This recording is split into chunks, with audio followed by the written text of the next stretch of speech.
ନବରଙ୍ଗପୁରରେ ଚାଞ୍ଚଲ୍ୟ। ମାନସିକ ବିକୃତ ନାତିର ଠେଙ୍ଗା ମାଡ଼ରେ ଜେଜେମା ମୃତ, ମା ଗୁରୁତର।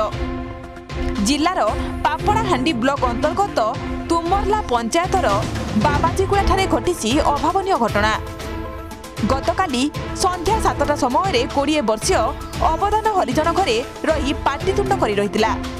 ବହୁ ସମୟ ହେବାରୁ ତାହାର 80 ବର୍ଷୀୟ ଜେଜେମା ଦୁତି ହରିଜନ ଗଣ୍ଡଗୋଳରୁ ବିରତ ହୋଇ ଚୁପ୍ କରାଇବାକୁ ଚେଷ୍ଟା କରିଥିଲେ।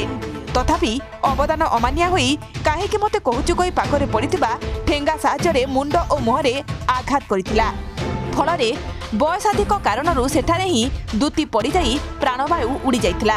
ତାଙ୍କ ମୁହଁର ଦାନ୍ତ ମଧ୍ୟ ଝଡ଼ି ପଡ଼ିଥିଲା। ଏହା ଦେଖି ତା ମା କନକ ହରିଜନ ଯାଇ ଛଡ଼ାଛଡ଼ି କରିବାରୁ ମାକୁ ମଧ୍ୟ ଛାଡ଼ି ନଥିଲା ଓ ଠେଙ୍ଗାରେ ଆଘାତ କରିଥିଲା। ଏହାପରେ ପାଖ ପଡ଼ିଶା ଘର ପାଖରୁ ଦୌଡ଼ି ଆସି ଅବଦାନକୁ କାବୁ କରି ପୋଲିସ ଜିମା ଦେଇଥିଲେ।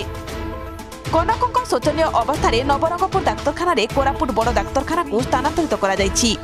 ଅବଦାନର ବେଳେବେଳେ ମାନସିକ ବିକୃତ ରହୁଥିବା ଜଣାପଡ଼ିଛି। ତେବେ ଏଭଳି ଘଟଣାକୁ ନେଇ ସ୍ଥାନୀୟ ଅଞ୍ଚଳରେ ଶୋକର ଛାୟା ଖେଳିଯାଇଛି। ପୋଲିସ ଦୁତିର ଶବ ବ୍ୟବଚ୍ଛେଦ କରିବାକୁ ପଠାଇଥିବା ବେଳେ ତଦନ୍ତ ପରେ ଜଣାପଡ଼ିବ ବୋଲି ଜଣାପଡ଼ିଛି। ନବରଙ୍ଗପୁରରୁ ଗଣେଶ ଉପାସୀଙ୍କ ରିପୋର୍ଟ, G99 ନ୍ୟୁଜ୍।